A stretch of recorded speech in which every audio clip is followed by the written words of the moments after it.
আল্লাহ রাব্বুল আলামিন বলেন, কুল আগায়রাল্লাহি তা'মুরুনি আ'বুদু আইয়ুহাল জাহিলুন ওয়া লাকাদ উহিয়া ইলাইকা ওয়া ইলাল লাযীনা মিন ক্বাবলিক লা ইন আশরাকতা লা ইয়াহবাতান্না 'আমালুকা ওয়া লা তাকুনান্না মিনাল খাসিরিন। বলুন আল্লাহু আকবার। আল্লাহ পাক বলেন, নবী তাদেরকে ডাক দেয়া বলেন, ওই মূর্খের দলেরা, তোরা আমাকে এই দাওয়াত দিচ্ছিস যে আমি একমাত্র প্রজ্ঞাশালী আল্লাহ রাব্বুল আলামিনকে বাদ দিয়ে তোদের মতন হাজার হাজার নকল খোদার দেব দেবতার আমি পূজা করব, অর্চনা করব। এই দাওয়াতটা তোরা কেমনে আমাকে দেশ? আমি তো এমনটা করব না। তোরা হলো মূর্খের দল। বরং আল্লাহ পাক আমাকে বলেছেন, হে নবী, শুধু আপনি নন, আপনার আগে ওই পৃথিবীতে যত নবী রাসূল এসেছে তাদের প্রতি আমি ওহী অবতীর্ণ করেছিলাম, তোমরা কেবলমাত্র একমাত্র আল্লাহর ইবাদত করবা, ওর সাথে কাউকে শরীক করবা না। আর যদি শরীক করো ফাআহবাতা আমালাহুম, তোমার লাইফের সমস্ত নেক আমলকে আমি আল্লাহ পাক বরবাদ করে দেব।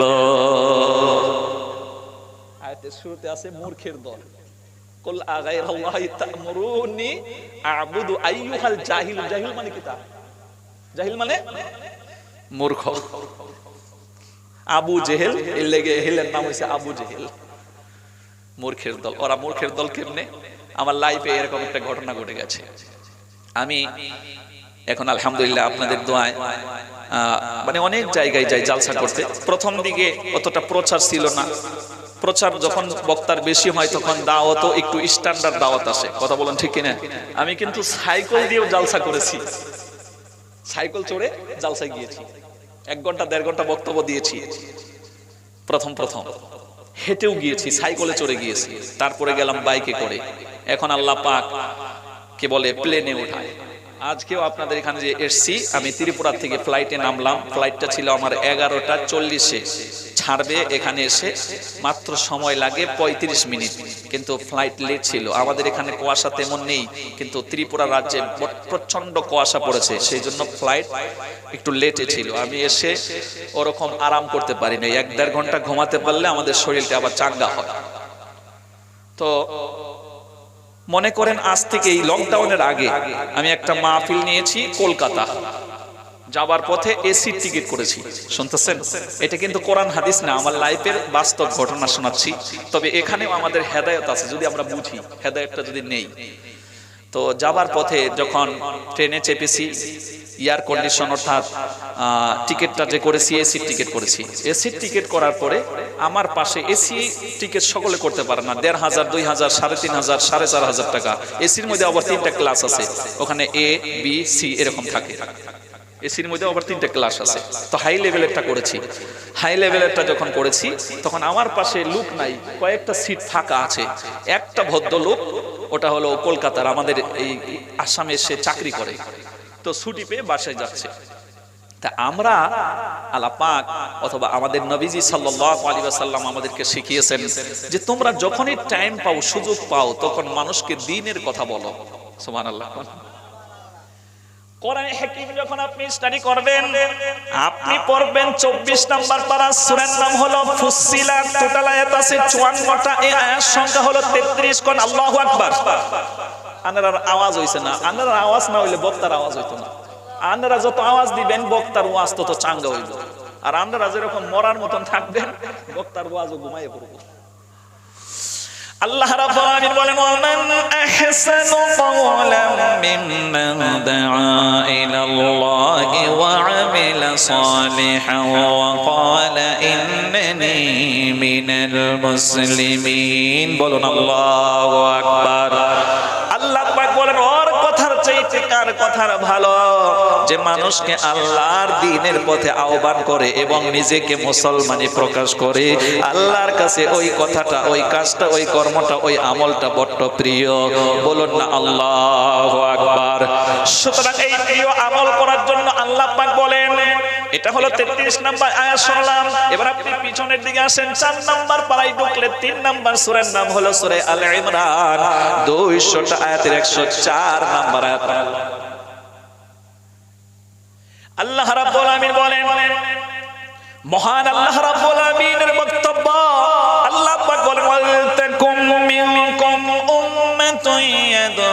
يسارعون إلى الخير ويأمرون بالمعروف وينهون عن المنكر وأولئك هم المفلحون মহান আল্লাহ পাক বলেন এজন্য তোমাদের ভিতরে থেকে একটা জামাত কন্টিনিউ হওয়ার দরকার যারা মানুষকে ভালো কাজের পথে ডাকবে এবং অন্যায় কাজ থেকে ফিরাবে তারাই হলো সফল কাম ব্যক্তি সুবহানাল্লাহ অর্থাৎ এই কাজে যারা জড়িত আছে আল্লাহর কাছে তারা সফল কাম ব্যক্তি সুতরাং মুসলমানদের হাতে ফুরসত সময় নাই আপনি চায়ের দোকানে সময় নষ্ট করবেন বাজার ঘাটের মধ্যে আপনি সময় নষ্ট করবেন হালুয়া দোকানের সম্মুখে গিয়ে আপনি জালসা দিয়ে সময় নষ্ট করে জালসার সাথে বেয়াদবি করবেন আল্লাহ কিন্তু সহ্য করবে না আবারও বলছি বারবারই বলবো যদি আপনি আমাকে মারেন তো আমাকে হক কথাটা বলতেই লাগবে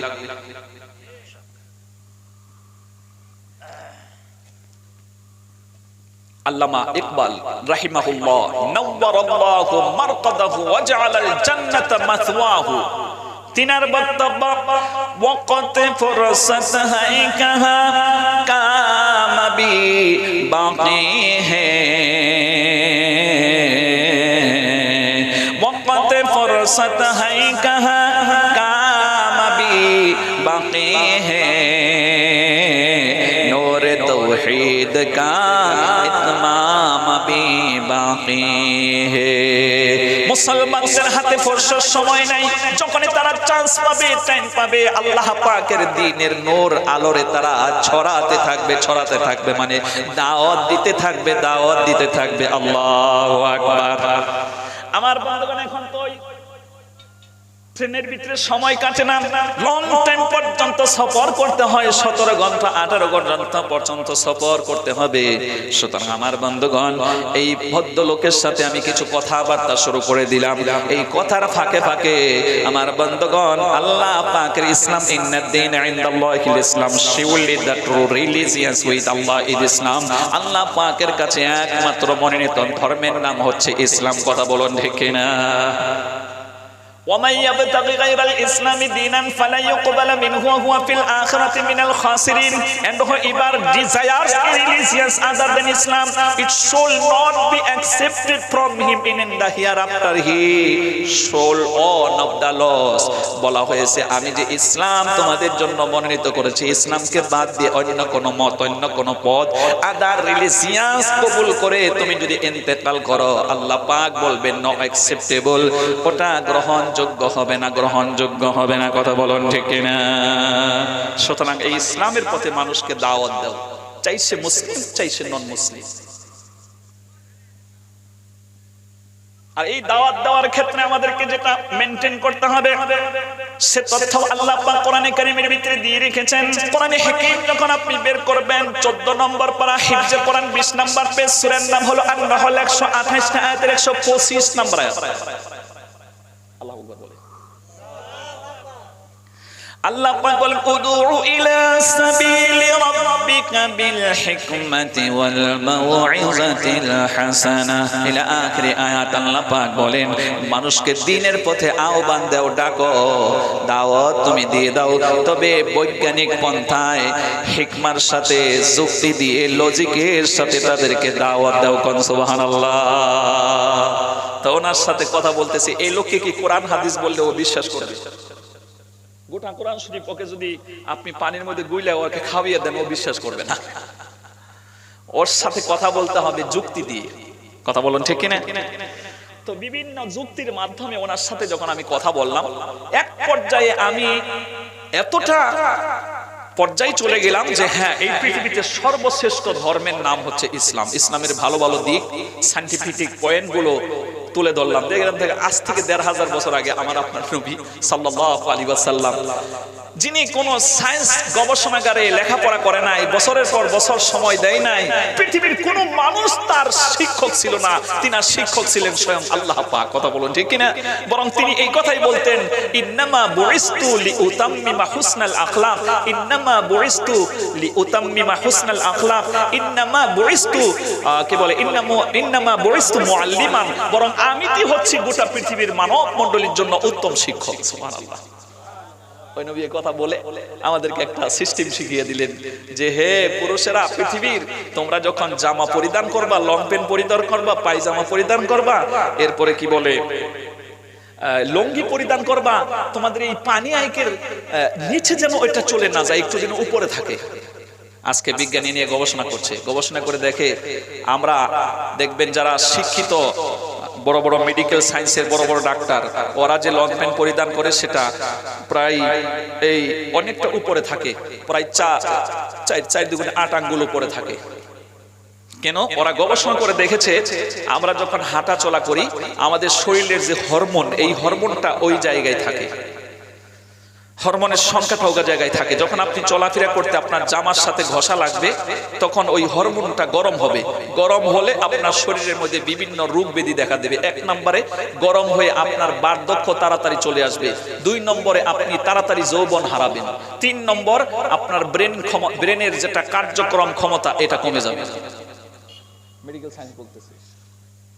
আর আল্লাহ রাসূল সেই দিন বলে গেছেন তোমরা যেন টাকনুর নিচে জামাটা না পরো, পড়লে এই জায়গাটা জাহান্নামে যাবে। তাইলে ইসলাম শুধু জান্নাত জাহান্নামের কথা বলে না, দুনিয়াতে সুস্থতা থাকার ব্যাপারেও তাকিদ করে। কথা বলুন ঠিক কিনা? আপনি ওই জাহান্নামের ভয়ে যখন আপনি টাকনুটা উপরে পরবেন, এই কি জামাটা উপরে পরবেন, আপনার দুনিয়ার লাভ হলো, আখিরাতের লাভ হলো। সুবহানাল্লাহ। তো এইগুলা কিছু তথ্য ওনার সম্মুখে আমি তুলে ধরি, বৈজ্ঞানিক তথ্য আমি সম্মুখে তুলে ধরি। আরেকটা তথ্য আপনি পাবেন, এই যে আমরা নামাজ পড়তে যে ওযু করি, নামাজ পড়তে কি করি? কথা কয় না কেন? কোরআনে হাকিম যখন আপনি স্টাডি করবেন সূরা আল মাইদা ৬ নম্বর পারার 2 নম্বর সূরা 120 টা আয়াতের 6 নম্বর আয়াত, আল্লাহু আকবার। আল্লাহ পাক বলেন ইয়া আইয়ুহাল্লাযীনা আমানু ইযা কুমতুম ইলাস সালাতি ফাগসিলু উজুহাকুম ওয়া আইদিয়াকুম ইলাল মারাফিকি ওয়ামসাহু বিরুউসিকুম ওয়া আরজুলাকুম ইলাল কা'বাইন। আল্লাহ পাক বলেন বিশ্বাসী বান্দা, যখন তোমরা সালাত কায়েম করো, নামাজ আদায় করো, এর আগে তোমাদের চেহারাকে ধৌত করে নাও, তোমাদের হাত ধৌত করে নাও, মাথা মোসেহ করে নাও, তোমাদের পাকে ধৌত করে নাও, যেটাকে ওযু বলা হয়। ও বান্দা, একটা জামাত চলে গেল। আসলে এই দুনিয়াতে দ্বীনের দাওয়াত যে হচ্ছে এটা 2 কোয়ালিটির, একটা হলো দাওয়াতে ইসলাম, সংশোধনী দাওয়াত। আমরা মুসলমান হয়েছি ঠিকই, কিন্তু মুসলমানের কালচার নেশা নবীজির তরিকা পূর্ণাঙ্গভাবে আসে নাই, এই জন্য জালসা দিয়ে এটাকে বলা হয় সংশোধনী জালসা। কোন সুবহানাল্লাহ। আর একটা জালসা, আর একটা দাওয়াত হচ্ছে দাওয়াত ঈমান, নন মুসলিমকে ডাইরেক্টলি ঈমানের দাওয়াত দেওয়া। কোন আল্লাহু আকবার। ফ্রান্সের জমিনে এরকম একটা গ্রুপ গেল, আমি কথাগুলো শর্ট করতেছি, লম্বা করছি না। ফ্রান্সের জমিনে গিয়ে তখন ওখানে কোনো মসজিদ ছিল না, মাদ্রাসা ছিল না, মক্তব ছিল না। এরা গিয়ে স্থান নেবে কোথায়? ফ্লাইট থেকে নেমে ওরা ডাইরেক্ট পার্কের মধ্যে ঢুকেছে। বড় বড় শহরের মধ্যে পার্ক থাকে না? নাই। পার্কের মধ্যে দেখবেন কি বলে সুন্দর সুন্দর গাছ, ফুলের গাছ আছে, তারপরে এরকম ঘাস রয়েছে, আবার দেখবেন ফাওয়ারার থেকে পানি বের হচ্ছে, সে কয় কায়দায়। তখন ওরা বলল যে জোহরের রক্ত হয়ে যাচ্ছে, এবার আমরা কোথায় যাব?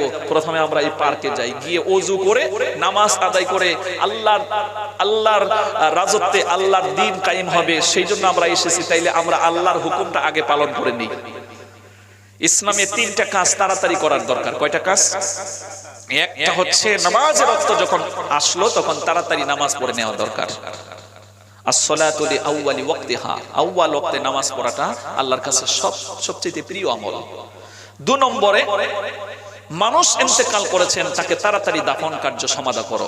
3 নাম্বার, আপনার মেয়ে ছেলে বিবাহের উপযুক্ত হয়েছে, বিয়ের বয়স হয়েছে, তখন আর দেরি না করে তাড়াতাড়ি বিয়ে শাদী দিয়ে দেওয়া।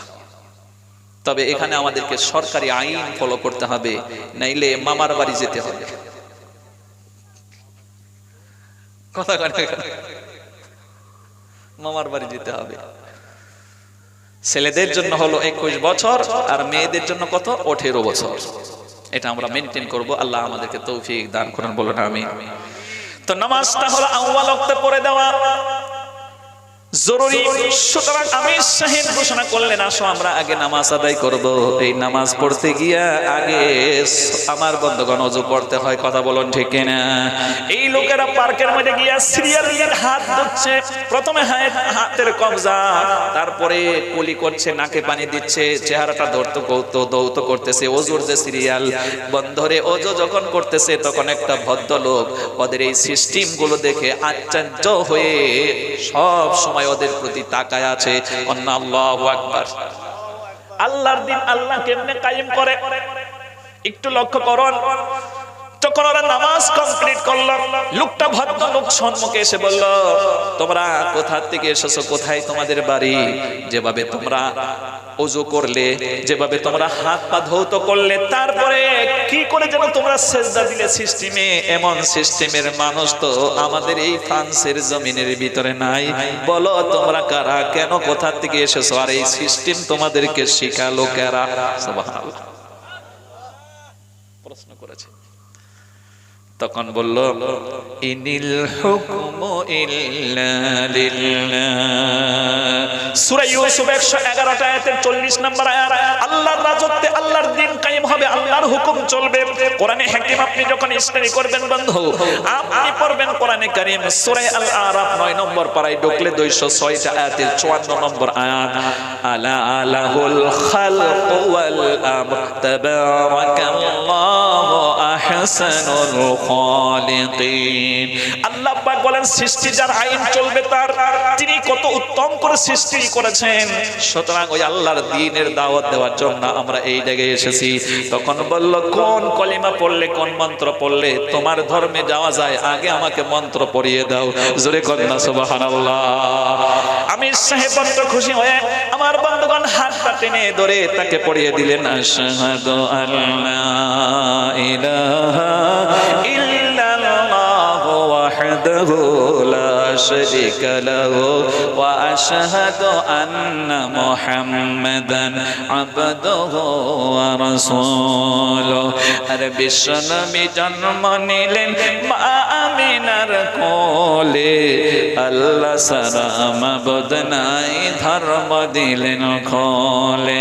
শক্তিশালী আরব জাতি বিরোধ ছিল যারো, টিকল না তার গণের সামনে আল্লাহ সহায় যারো, টিকল না তার গণের সামনে আল্লাহ সহায় যারো। লোকটা যখন মুসলমান হয়ে গেল, আমি সাহেব বড় আশ্চর্য হলেন, হয়ে বললেন, হে আল্লাহর বান্দা, তোমাকে তো দ্বীনের দাওয়াত এরকম ভাবে আমরা বুঝাইনি, দেইনি, তুমি শুধু আমাদের ওযু দেখলে আর নামাজটা দেখলে, এতে করেই তুমি মুসলমান হলে। ও আল্লাহর বান্দা, তুমি পরিচয় দাও, তুমি কে এবং কেন এত তাড়াতাড়ি মুসলমান হলে, আমাদেরকে একটু বলো। সুবহানাল্লাহ। তখন বলল, আপনারা তো আমাকে চিনেন না, আমি হচ্ছি মেডিকেল সায়েন্সের সুদক্ষ একজন ডাক্তার। আমার এই দেশের মধ্যে পাগল ডাক্তারখানা আছে না নাই? আমরা আসামা খানু তেজপুরানোর বাড়ির বুকলই। আমি হচ্ছি পাগল ডাক্তারখানায় 10 বছর গবেষণা চালিয়েছি। আমার এইটাই ছিল গবেষণার দিক, মানুষ কেন পাগল হয়, মানুষ কেন পাগল হয়।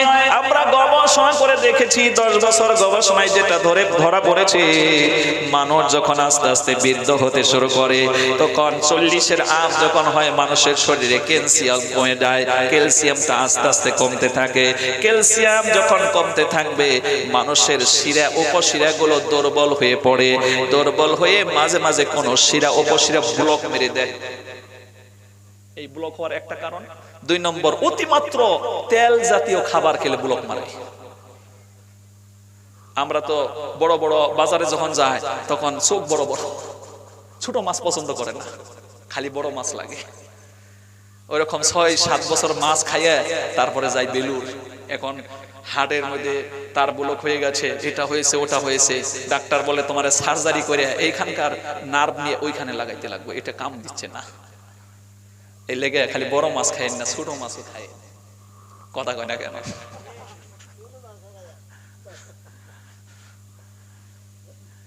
তারপরে গোশ খাচ্ছেন, গোশ খান, ভালো কথা, অতিমাত্র তেলওয়ালা গোশ খাবেন না, চর্বিটা খাবেন না। আমাদের দেশে তো এটা সিস্টেম নাই। উন্নত মানের যেগুলো দেশ আছে, আপনি কি বলেন এই আমেরিকা ওই দিকটা যাবেন, ওদের এই যে গোশতের দোকান যেখানে থাকে ওখানে ওই মেশিনটা থাকতে হবে, ওই মেশিন দিয়ে দিয়ে ওর তেল পেরে বের করে তারপরে শুধু গোশতটা বিক্রি হবে। যদি না করে লাইসেন্স বাতিল। তারা স্বাস্থ্য সুরক্ষাকে মানে অগ্রাধিকার দেয়। আমরা আমাদের এই যে শরীরটা যে আল্লাহ দিয়েছেন, কি মনে করেন এই শরীরকে আপনাকে হেফাজতে রাখতে হবে? কথা কয় না কেন? পবিত্র কোরআন স্টাডি করলে আপনি পড়বেন 2 নম্বর পারা 2 নম্বর সূরা 286 আয়াতের এ হচ্ছে 195 নম্বর আয়াত। কোন আল্লাহু আকবার। ওয়ালা তুলকু বিআইদিকুম ইলা তাহলুকা ওয়া আহসিনু ইন্নাল্লাহা ইউহিব্বুল মুহসিনিন।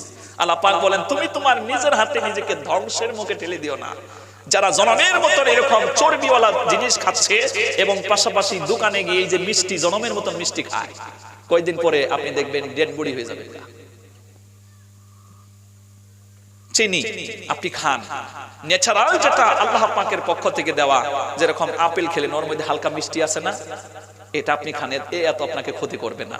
কিন্তু এই যে চিনি যেটা কলের থেকে বের হয়, কলকারখানার থেকে বের হয়, এর মধ্যে কিছু নতুন করে এর মধ্যে কিছু কি বলে কিছু ধরনের নতুন নতুন কিছু বস্তু অ্যাড করে, কিছু জিনিস অ্যাড করে, যেই অ্যাডের কারণে এটা যখন আপনি খাবেন তখন আপনার শরীরের মধ্যে দারুণ ক্ষতি করে। এবং ডাইরেক্ট চিনি না খেয়ে আপনি এই কুহিয়ার যে আছে, কুহিয়ার আপনারা কি করেন, উখ বাংলাতে বলে আখ, আখের রস, আখের রস আপনি খেতে পারেন, ওতে অত ক্ষতি হবে না। কিন্তু এইটাকেই যখন আখের রস দিয়ে তো চিনি বানানো হয়, যখন কারখানায় দেওয়া হয় এর ভিতরে কিছু কেমিক্যাল ঢুকানো হয়, এই কেমিক্যাল মারাত্মক ক্ষতি করে আপনার। এই জন্য মিষ্টি জাতীয় খাবারটা আপনি অ্যাভয়েড করতে হবে। তার ভিতরে আরেকটা খাবার অ্যাভয়েড করতে হবে, এই যে দোকানের মধ্যে বিভিন্ন কেক পাওয়া যায়, যে কেক, এটা আপনার শরীরের জন্য একেবারে বিষ। আমরা বুঝি না, জানি না এটা শরীরের জন্য বিষ। আপনার শরীরকে বাঁচাতে হবে আপনাকে, আপনার উপরে অনেক দায়িত্ব আছে। আপনি একজন বাবা, আপনার ছেলে মেয়ে তাদেরকে লালন পালন করতে হবে, আপনার ভাই বোন মা বাবার জন্য খরচ করতে হবে। তা আপনার বডিটাই যদি ঠিক না থাকে, আপনি যদি ভালো না থাকেন, দুনিয়া ভালো লাগবে না। কথা বলেন না কেন? এই যে আজকে যে জালসা হচ্ছে, আপনার বাড়িতে অনেক মেহমান এসছে, ভালো ভালো খাবার নিয়ে এসছেন, যদি আপনার শরীরটা আজকে ব্যথা থাকতো, পেটের মধ্যে ব্যথা হোক, নতুবা ডায়রিয়া হচ্ছে, ডিসেন্ট্রির মতন হয়ে গেছে, প্রচন্ড জ্বর এসেছে, সর্দি লেগেছে, আপনার হাজার ভালো খাবার আপনার সম্মুখে দিলেও আপনি খেতে পারতেন না, বরং আর আপনার আর আফসোস লাগতো। কথা বলেন না কেন? এজন্য আপনি আমাকে এই দায়িত্ব নিতে হবে। হাদিসের ভিতরে এসে আল্লাহ রাসূল তখন রুমে ছিলেন না, 3 জন সাহাবী এসে বলল আম্মা আয়েশাকে যে, হে আল্লাহ রাসূল, হে আম্মা আয়েশা সিদ্দিকা, আমরা নবীজির আমল শিখতে এসেছি, আপনি বলেন কেমন আমল করেন। তখন বলল, তোমরা কি কোরআন পড়তে জানো?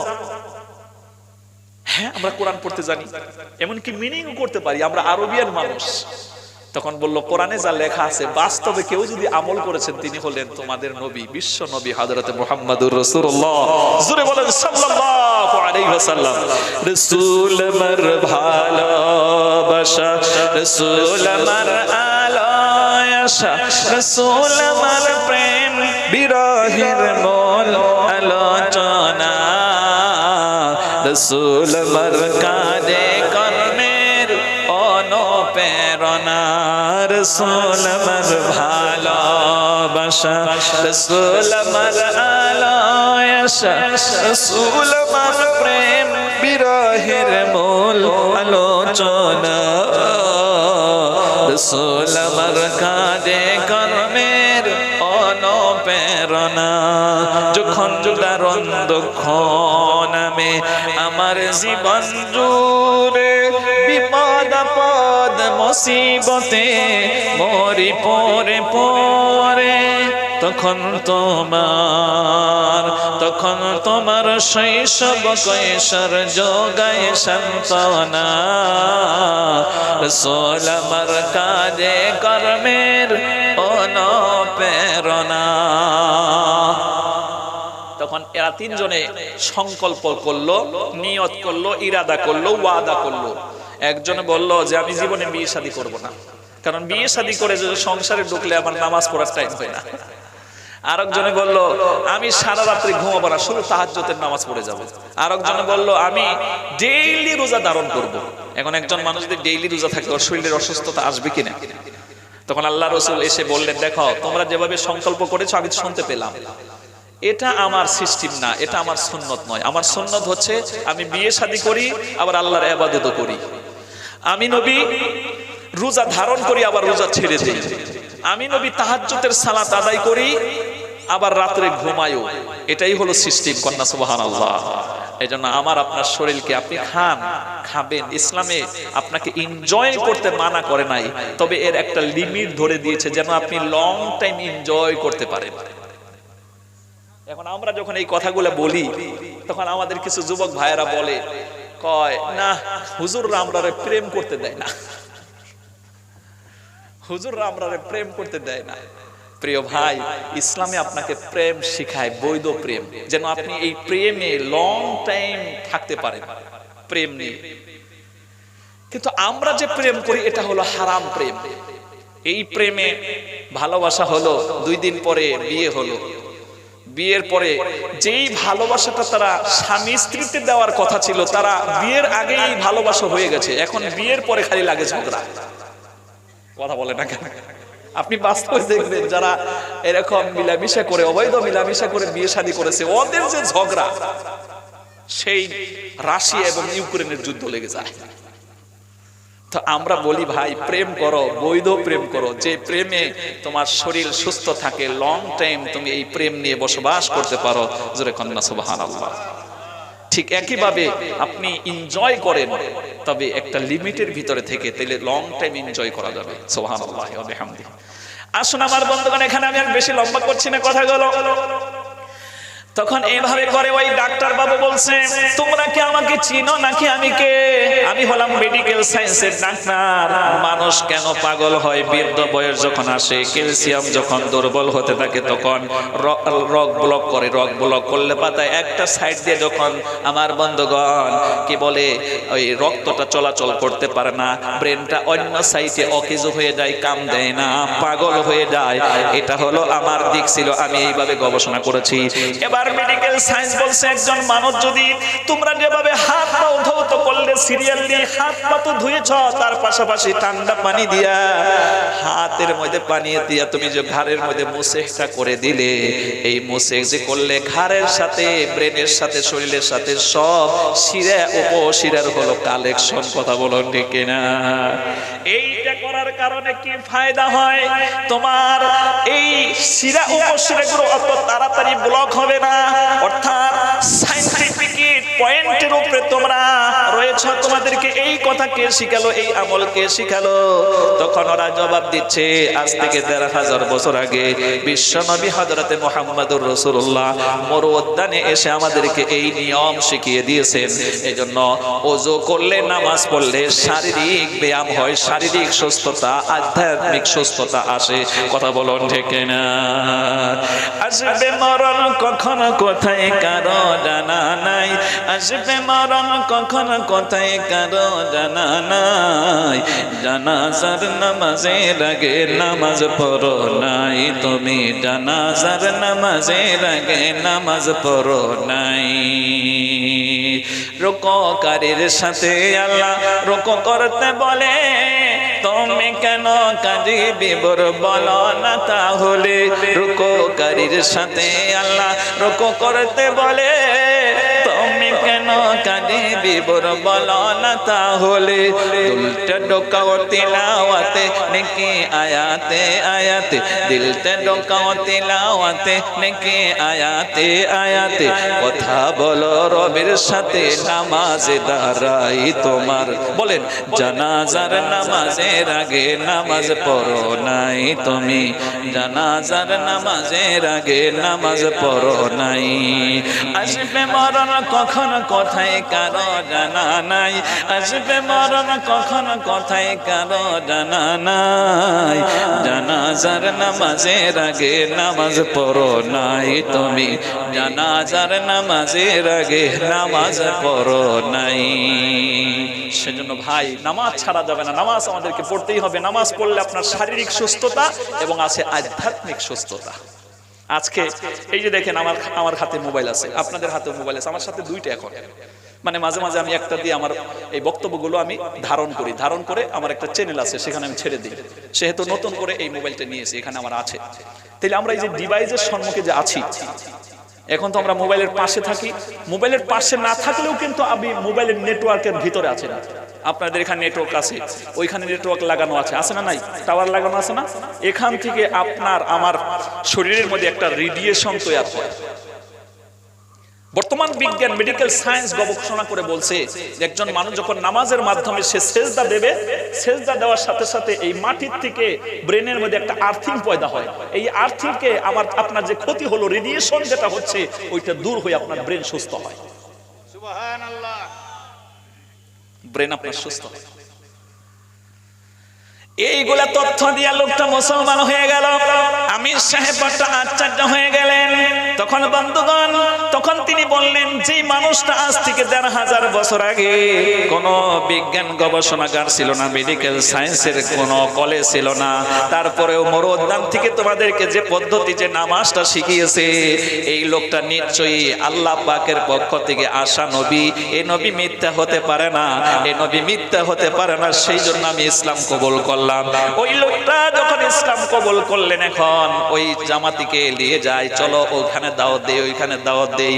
এইভাবে দাওয়াত দিয়ে দিয়ে এখন ফ্রান্সের জমিনে কত হাজার মসজিদ আছে, গণনা শেষ করা যাবে না। কন্যা সুবহানাল্লাহ।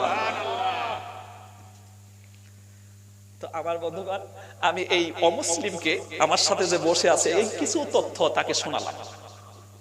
শোনানোর পরে তখন লোকটা বললে, ঠিক আছে, আপনি যেভাবে বললেন তাতে মনে হচ্ছে যেন সত্যিই এই পৃথিবীতে শ্রেষ্ঠ ধর্ম হলো ইসলাম। এখন একটা কথা কোরআন শরীফে ৩ বার এসেছে, এই আয়াতটা গোটা কোরআন শরীফে ৩ বার এসেছে। আল্লাহ রাব্বুল আলামিন বলেন, হুয়াল্লাযী আরসালা রাসূলাহু বিল হুদা ওয়া দীনিল হাক্কি লিইয়ুযহিরাহু আলাদ-দীনি কুল্লিহি ওয়া কাফা বিল্লাহি শাহীদা। এবার একটু জোরে বলেন আল্লাহু আকবার। আল্লাহ রাব্বুল আলামিন বলেন, হে নবী, আমি আপনাকে সত্য দিন দিয়ে, ইসলাম দিয়ে, রিসালাত দিয়ে এই দুনিয়াতে প্রেরণ করেছি, হেদায়েত দিয়ে প্রেরণ করেছি। আমার টার্গেটটা হলো এই পৃথিবীতে যত ধর্ম আছে সব ধর্মের উপরে ইসলাম বিজয় লাভ করবে। আর আজকে সত্যি দেখা গেছে, আমেরিকার একটা জরিপ অনুযায়ী 2050 থেকে 70 সালের ভিতরে এই পৃথিবীতে জনবহুল সংখ্যক হবে মুসলিম সম্প্রদায়। কন্যা সুবহানাল্লাহ। আল্লাহর কথা খাপে খাপে মিলে যাচ্ছে, কথা বলেন ঠিক কিনা? No sense can be in the words of Allah. This is indeed the supreme felicity. আল্লাহর কথায় কখনো পরিবর্তন হয় না, আল্লাহ যা বলেন সঠিক বলেন।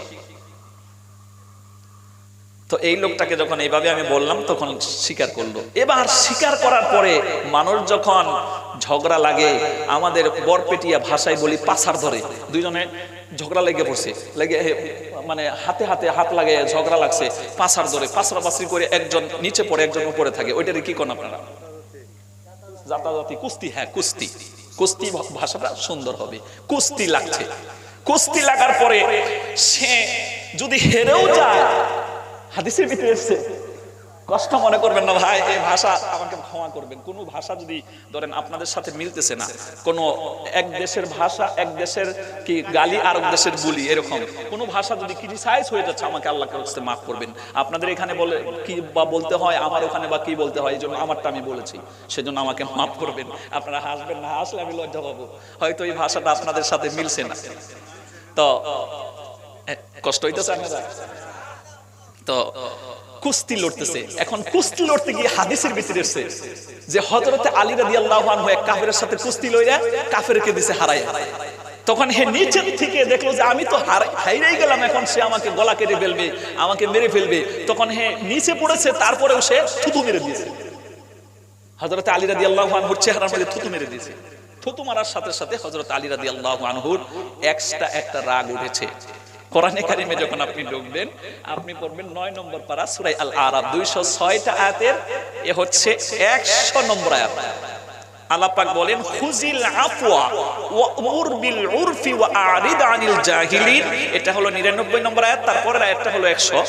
ওয়া ইম্মা ইয়ানজাগান্নাকা মিনাশ শাইতানি নাজগুন ফাস্তাইজ বিল্লাহ ইন্নাহু সামিউন আলিম।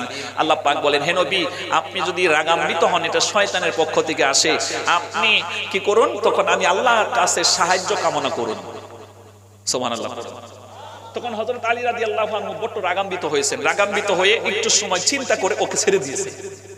হাদিসের ভিতরে ছেড়ে দেওয়ার পরে এই লোকটা বলছে যে, হে আলী, তুমি আমাকে ছেড়ে দিলে কেন? তুমি তো আমাকে কাবু করে ফেলেছিলে, কুস্তিতে লড়ে আমাকে হারিয়ে দিয়েছিলে। তুমি চাইলে আমাকে তোমার কি আমি ধর্মের দুশমন, সেহেতু তুমি আমাকে কাতল করতে পারলে, তুমি আমাকে ছেড়ে দিলে কেন? তখন বললো যে, তুমি যখন আমাকে থুতু নিক্ষেপ করছো, তখন আমার নিজের রাগ উঠেছে। আসলে তো তোমাকে আমি আক্রমণ করতে চেয়েছিলাম, তুমি আল্লাহর দুশমন, দ্বীনের দুশমন, সেজন্য তোমাকে আক্রমণ করতে চেয়েছিলাম। কিন্তু তখন তুমি আমাকে থুতু মেরে দিয়েছো, তখন আমার পার্সোনাল রাগ উঠে গেছে। এই হালতে তোমাকে মারলে কিয়ামতে আল্লাহর কাছে আমাকে জবাব দেওয়া লাগবে, এই জন্য আমি তোমাকে ছেড়ে দিয়েছি। আল্লাহু আকবার বলুন।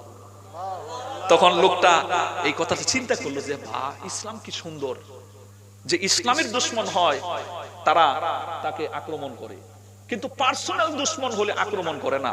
তাহলে যে ইসলামে এই সুন্দর আচরণ শিখায়, আমি আর ভিন্ন ধর্মে থাকি কেন? লোকটা মুসলমান, সুবহানাল্লাহ, লোকটা মুসলমান হয়ে গেছে। তো এখানে আমরা কয়েকটা সবক পাই এই ঘটনাগুলো থেকে। এর থেকে একটা সবক হইলো যে, সে কুস্তিতে লড়ে নিচে পিছনে তলে পড়ে গেলেও, হেরে গেলেও, তারপরেও সে থুতু মারার চেষ্টা করে, জিতার চেষ্টা করে। তো এইভাবে করে লোকটা যখন আমি তার সম্মুখে ইসলামকে এই সুন্দর করে ফুটে তুললাম, এই পৃথিবীতে শ্রেষ্ঠ ধর্ম ইসলাম, তখন সে হেরে যাওয়ার পরে আমাকে উল্টা একটা প্রশ্ন করছে। প্রশ্নটা বড় কঠিন।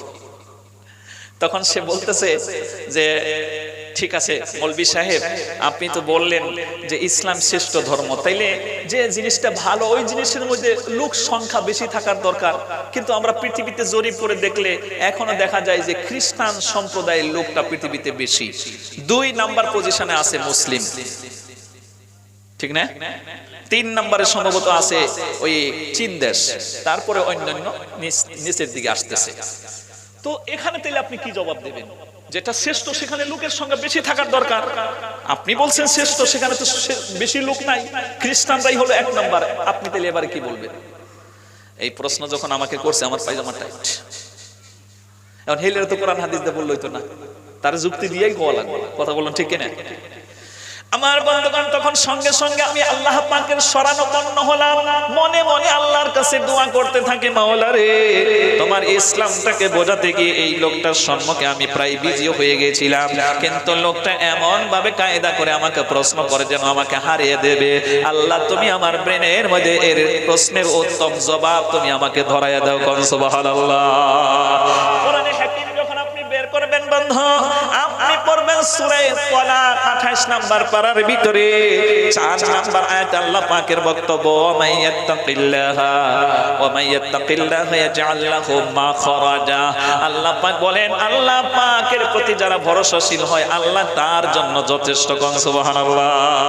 আর একটা আয়াত আপনি পড়বেন 21 নম্বর পারা, প্রথম যে সূরাটা হবে সূরার নাম আনকাবুত, 69 টোটাল আয়াতের আখরি আয়াত, ওয়াল্লাযীনা জাহাদু ফিনা লানাহদিয়ান্নাহুম সুবুলানা ওয়া ইন্নাল্লাহা লামাআল মুহসিনিন। মহান আল্লাহ রাব্বুল আমিন কি সুন্দর করে বর্ণনা করেন, যারা আমার দ্বীনের পথে চলতে চায়, দ্বীন নিয়ে চলতে চায়, আমি আল্লাহ পাক তাদেরকে সাহায্য করি, হেল্প করি। কোন সুবহানাল্লাহ। সঙ্গে সঙ্গে আল্লাহ পাক আমাকে যেন একটা প্রশ্ন উল্টা মনে ধরায় দিল। ঠিক আছে, আপনি আমাকে যে প্রশ্ন করেছেন, আপনার প্রশ্নের জবাব আমি অবশ্যই দেব, তবে এর আগে আপনাকে একটা প্রশ্ন করব, সেই প্রশ্নের জবাব দিলে আমিও প্রশ্নের জবাব দেব। আমরা যে ট্রেনে যাইতেছি, এই ট্রেন সম্বন্ধে আপনাকে একটা প্রশ্ন, বলুন তো এই ট্রেনের মধ্যে কয়টা ক্লাস আছে? তখন জবাব দিল 3টা ক্লাস। একটা হলো রিজার্ভেশন, আরেকটা হলো জেনারেল, আরেকটা হলো স্পেশাল। শুনতেছেন কথা? এই জবাবটা যখন দিল, তখন বললাম ঠিক আছে, এবার আপনি বলুন সবচেয়ে লোকের ভিড় কোন জায়গায়? তখন বললো জেনারেল ডাব্বা।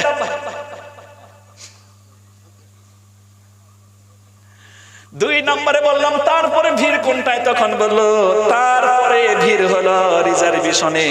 আর সবচাইতে কম ভিড় কোনটায়, তখন বললো আমরার এসি রুম। কথা কয় না কেন? আমি তখন বললাম আপনি যে আমাকে প্রশ্ন করেছিলেন সে প্রশ্নের জবাব কিন্তু হয়ে গেছে, আপনি একটু টেস্ট করে দেখেন, আপনি একটু রিসার্চ করে দেখেন। আপনি জেনারেলের মধ্যে আছেন, সেই জন্য ওইখানে মানুষের সংখ্যা বেশি। আর ইসলাম হলো স্পেশাল, আল্লাহ যাকে পছন্দ করে তারাই এখানে আসতে পারে। এই জন্য স্পেশাল রুমের ভিতরে দেখেন এখনো সিট ফাঁকা আছে। এই জন্য দুনিয়াতে আমার বন্ধুগণ সংখ্যা দিয়ে আসল বস্তু বোঝা যায় না। আসল বস্তু বুঝতে গেলে আমার বন্ধুগণ আপনার বিবেকটাকে কাজে লাগিয়ে বুঝতে হবে। কথা বলুন ঠিক না? সঙ্গে সঙ্গে মাথাকে নত করলো। আর ও তো মাথা নত করারই কথা, কারণ ওরা হলো মূর্খের দল। আল্লাহ পাক হলে একজন, ওরা কয় হাজার হাজার। কথা কয় না কেন? আল্লাহ যে কত মহান, সৃষ্টি জগৎ তার প্রমাণ। তিনি এক অদ্বিতীয় আল্লাহ সুবহান। আল্লাহ হলেন আহাদ, আর হলেন আসসামাদ। রহমান রহিম বলে ডাকে সবাই দিন রাত। তিনি কারো জন্ম নন, তেমনি কাউকে জন্মদান। তিনি কারো জন্ম নন, তেমনি কাউকে জন্মদান। সে প্রভুর জিকির করো দিবানিশিরা, তার প্রমাণ কুল হুয়াল্লাহু আহাদ, তার প্রমাণ কুল হুয়াল্লাহু আহাদ। এই জন্য এই পৃথিবীতে জ্ঞানবান ব্যক্তি হলো তারা। কোরআনে হাকিম যখন আপনি স্টাডি করবেন, আপনি পড়বেন 30 নম্বর পারা সূরা বাইয়িনাত। টোটাল আয়াত হলো 8টা, 7 এবং 8 নম্বর আয়াত আল্লাহ পাকের বক্তব্য। ইন্নাল্লাযীনা আমানু ওয়া আমিলুস সালিহাত উলাইকা হুম খায়রুল বারিয়া জাযাউহুম ইনদা রাব্বিহিম জান্নাতু আদনিন তাজরি মিন তাহতিহাল আনহারু খালিদিনা ফিহা আবাদা রাদিয়াল্লাহু আনহুম ওয়া রাদু আন ইলা আখিরি আয়াত। আল্লাহ পাক বলেন এই পৃথিবীতে যারা আল্লাহর প্রতি ঈমান এনেছে, এক আল্লাহকে বিশ্বাস করে, তারই হুকুম পালন করে আমলে চলে, অর্জন করেছে নবীজির তরিকায়, আমার বন্ধুগণ আল্লাহ পাক বলেন তারাই হলো পৃথিবীর শ্রেষ্ঠ জ্ঞানবান ব্যক্তি। পৃথিবীতে আমি যত প্রাণীকুল সৃষ্টি করেছি, এই প্রাণীকুলের ভিতরে সৃষ্টির সেরা তারা। কোন সুবহানাল্লাহ। আল্লাহ পাক বলেন এদেরকে আমি পুরস্কৃত করব, এমন জান্নাত সমূহ তাদের জন্য বানিয়ে রেখেছি যার নিম্ন দেশ দিয়ে নহর সমূহ প্রবাহিত হতে থাকবে। দুধের নহর, মধুর নহর, শরাবের নহর, আমার বন্ধুরে সুমিষ্ট পানির ঝর্ণা প্রবাহিত হবে। সেখান থেকে তারা পান করবে, আবাদান আবাদান জিন্দেগি সেখানে থাকবে। তারা আল্লাহর প্রতি খুশি, আল্লাহ তাদের প্রতি খুশি। এই খুশিটার হওয়ার একটাই কারণ হলো তারা আল্লাহকে বেশি ভয় করে এই পৃথিবীতে জীবন পরিচালিত করে। সুতরাং আমার বন্ধুগণ আসুন আমরা এক আল্লাহর প্রতি দৃঢ় বিশ্বাস স্থাপন করে তারই হুকুম পালন করতে গিয়ে নবীজির তরিকা আমরা অবলম্বন করে ওই আল্লাহকে রাজি করি, খুশি করি, দুনিয়াতে আমরা নেক আমল করি। আল্লাহ আমরারে তৌফিক দান করুন। সকলে বলেন আমিন। মোহাব্বত দিয়ে বলেন আমিন। আকাশের তারা গলি ঝিলিমিলি ডলছে, ডালে ডালে ফুল গলি সৌরভে দোলছে। বলেন রাসূল এসেছে, হাবিব এসেছে, রাসূল এসেছে, হাবিব এসেছে। আরব দেশে কাবার পাশে মানবে সারা মানবে এসেছে। আমিনার কোলে চন্দ্রা ধলে, পাখিরা তালে তালে গান ধরেছে। হুজুর এসেছে, রাসূল এসেছে, হাবিব এসেছে। ধন্য ধন্য হয়েছে ধন্য, রাসূলকে যে ভালোবেসেছে। দোজখ হারাম হারাম হারাম, জান্নাতে তার নাম লিখেছে। প্রেমের হরষে হুজুর এসেছে, রাসূল এসেছে, হাবিব এসেছে। নারায়ে তাকবীর, লিল্লাহি তাকবীর। আল কোরআনের আলো, আল হাদিসের আলো, লিল্লাহি তাকবীর। আমি নবীর পাগল, আমি মদিনার পাগল, আমি নবীর পাগল, আমি মদিনার পাগল। মদিনার ধুলবালি মোর নয়নের কাজল, আমি নবীর পাগল, আমি মদিনার পাগল, আমি নবীর পাগল, আমি মদিনার পাগল।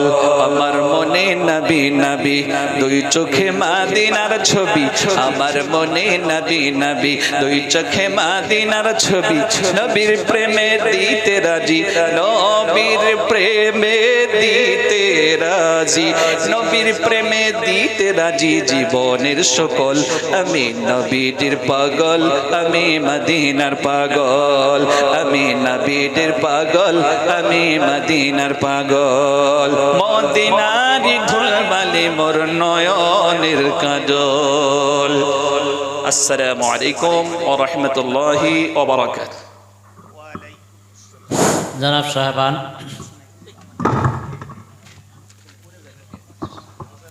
জনাব সাহেবান, এখন দোয়া হবে।